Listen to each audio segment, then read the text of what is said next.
Welcome to Minneapple.com. My name is Bruce Cochran. I'm here on the Stone Arch Bridge today talking with Council Member Jacob Frey, Ward 3, downtown in northeast Minneapolis. We're talking with Jacob today a little bit about what he's been working on down at the council, as well as what to expect in the new year. But first, he's going to read us the weather. Go ahead, Jacob. All right, well, thank you, Bruce, and thank you for having me. It's been a pretty mild fall so far, but winter is most definitely coming. Wednesday, we've got partly cloudy with a high of 43, low of 27. Thursday, warming up with a chance of rain, a high of 47, low of 39. Side point, 47 degrees, for those of you that don't know, is actually the ideal temperature to run long distances. So if there's a day of the week to get out for a nice little jaunt, Thursday's the day. Friday, partly cloudy with a high of 39, low of 30. Saturday, partly sunny with a high of 37, a low of 30. And Sunday, we're watching a storm with snow chance growing Sunday to Monday, so we might get a little bit of flurry here.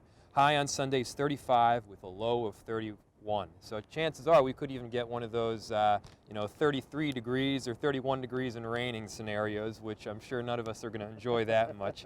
And then finally, we got Monday, high of 34, lowest of 27. Stay tuned to Minneapple.com for updates on the developing snow chance this weekend. Absolutely. Yeah. Now, Jacob, tell us a little bit about what you've been working on down at the council and also what to expect in the new year. Well, we've had a ton going on in the city lately, both wonderful and not so wonderful. I would be remiss if I didn't mention the really horrible event that took place in North Minneapolis recently with the shooting. Sure. And we as a city are trying to combine together to really find solutions so that this kind of thing doesn't happen again. So that's taken a lot of energy, a lot of effort, and a whole lot of people collaborating together. But there's also a lot of great things that are going on in the city right now. We're dramatically increasing our residential population, which was one of the goals, and especially downtown and on the east side of the river, we're seeing an influx of new neighbors. Empty nesters, young professionals, families. We've got a slew of affordable housing that's going in as well, so we've got a diversity of socioeconomic class and background. So there are some major positives. And as we increase this residential population, one of the key reasons why it's so necessary they're twofold. One, by the year 2020, 50% of the workforce are going to be millennials.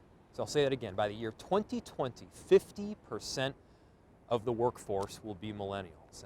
And what that means practically is these workers are going to either look like me or younger. So we need to find new ways of outfitting the city to prepare for the workforce of the next generation.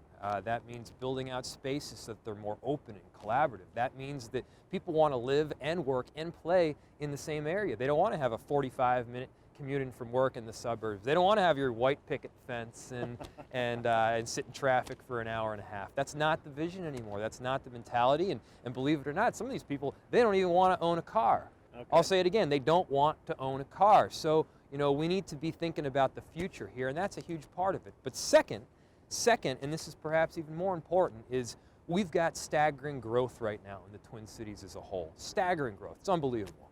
And very shortly, the number of jobs that are out there will far exceed the number of bodies that we have to fill those jobs. So we need talented workers. So we need to, one, make sure that we take advantage of every single bit of talent that we presently have in the Twin Cities, regardless of where you live or where you come from or what your educational background. We need everybody. Secondly, we need to be recruiting folks from elsewhere as well.